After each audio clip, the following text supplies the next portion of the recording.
Hey guys, I'm Stephanie, and this is Steph Stove, and today I'm going to be making a great southern side dish that is iconic for every potluck, backyard picnic, and just any kind of southern gathering. It is deviled eggs. So with that being said, let's get started.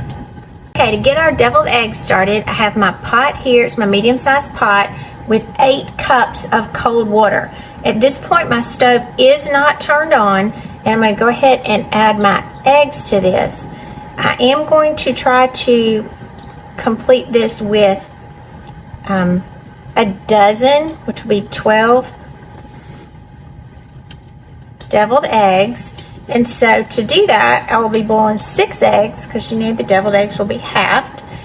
And since inevitably it seems like one always breaks, I'm going to boil an extra, kind of for insurance purposes. So, again, my pot is off, the water is cool, the eggs are cool. So at this point, I'm going to turn my stove on, bring this to a boil, and I'm going to boil the eggs for between 8 and 9 minutes. Alright, it's been about 9.5 minutes, and my pot is getting ready to boil. So I'm going to set the timer now for 8 minutes.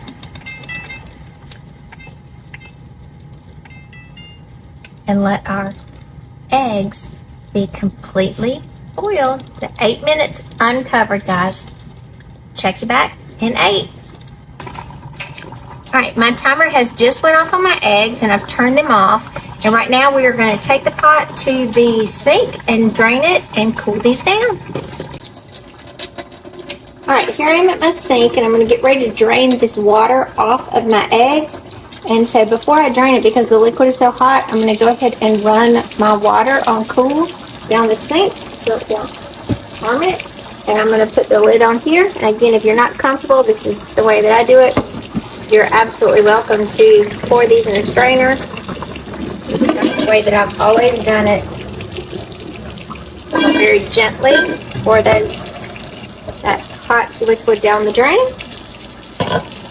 Remove that lid. And I've got some tongs here. I'm going to carefully move those around. This is live. And looks like it's good that I did one for insurance, because that one right there already split open. So what I'm going to do, I'm going to pour some cool water over my eggs. Just a little bit of cool water. And then I'm going to come in, and I have some ice, and I'm going to ice these to get them to stop cooking. And very carefully. I must have had something on the outside of my tongue.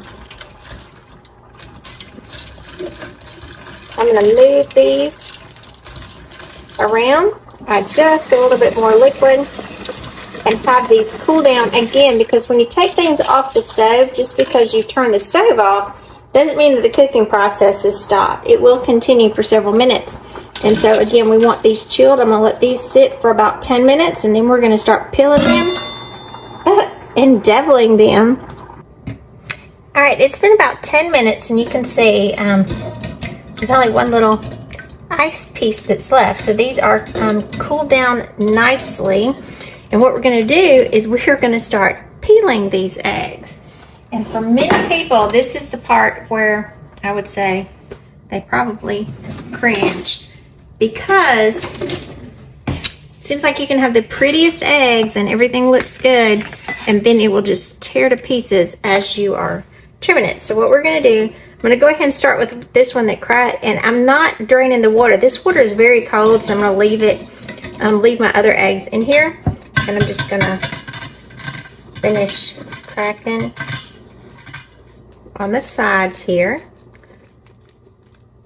I'm going to get a little bit, and one little trick that I learned, if you come in very carefully with a spoon, you can see, and it's loosening everything, because the spoon is a similar shape as the egg. So that's coming right off.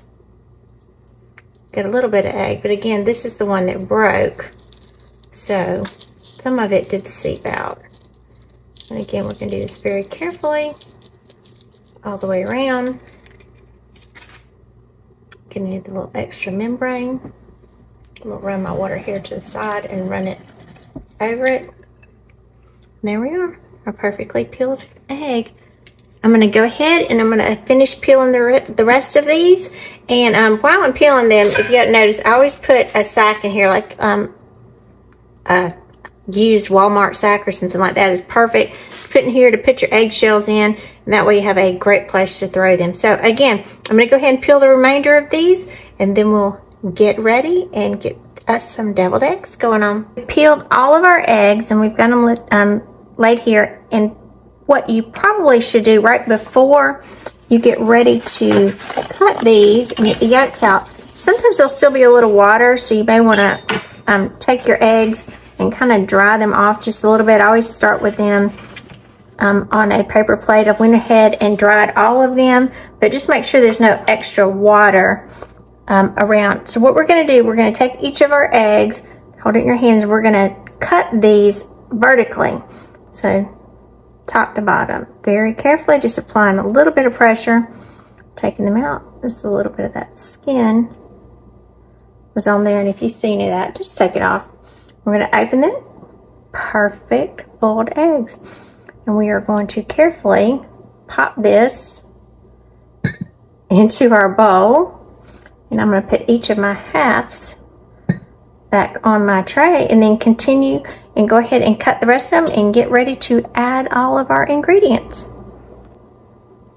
Alright, I've got all of my eggs cut vertically down, and I've placed the yolks in each bowl. And notice I've got 2 yolks, which would be 4 little halves, in a separate bowl, because I do have a friend that prefers these with dill pickles, so I'm going to make theirs separate.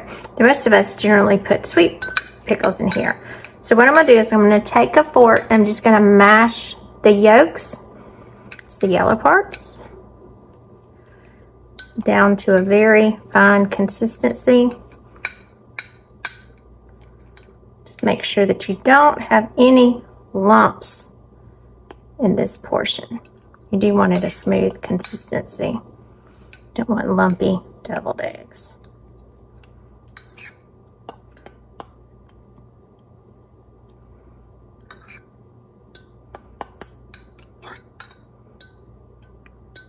All right, so as you can see, we've got that added here. So I'm gonna put this to the side because I'm gonna use that again. And to this, with our yolk mixture, we're gonna add a little bit of mayonnaise, mustard, yellow mustard, and sweet relish.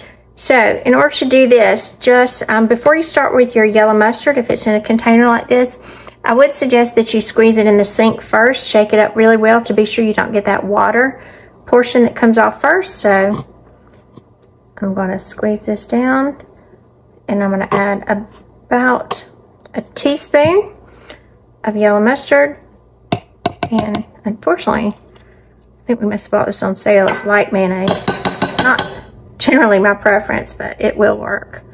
We've got enough other fat things in here. So I'm going to do half of a teaspoon of mayonnaise and mix these together, because you can always add more, but you can't take it away once it goes in here. So it's better when you're adding your mayonnaise that you do it in small portions. Now, and I'm just kind of blending with the back side of my spoon, mashing this together to get it just to incorporate. Now, at this point, I'm going to come in. I've got it blended. I'm going to add just a little bit more mayonnaise.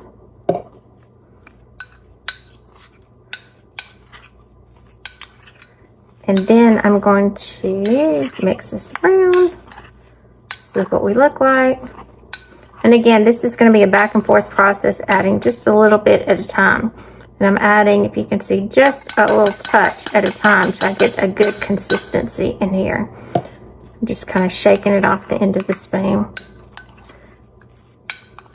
right, that is a little smoother, as you can tell. And now I'm going to add about, and you can see I've worked on this jar pretty well, about a good spoonful of sweet relish to this. Now this has liquid to it as well, so that's why I didn't get it too soft because this is going to work to incorporate it the rest of the consistency that we need. And that's coming in beautifully. Oh yeah, that's exactly what we want. So now to this, I'm going to add just a little bit and a dash of salt, a dash of pepper, mix it around. And I'll do the same method for this one, except I'll add sliced up dill pickles to it as well, and I'll do that in just a minute. Okay, so now we've got our center, our devil mixture together. And I'm going to spoon these, take a little, about that much of the spoon, and kind of push these off into the centers. I'm filling that center cavity of my eggs. I always do these on a plate first, and then I'll transfer these to a egg plate later. We'll just continue working around and get all of these filled. There we have it, guys, our finished product. Beautiful deviled eggs. And notice to differentiate these, I have the 4 that are in the center. Those are my ones that have dill relish.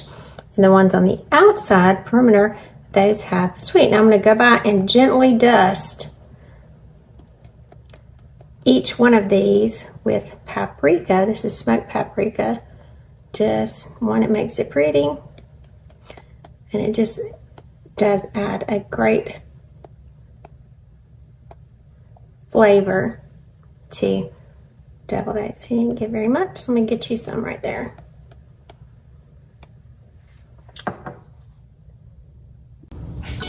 I'm Stephanie, and this is Steph's Stove. Remember, we're making memories one dish at a time with wonderful deviled eggs. Enjoy.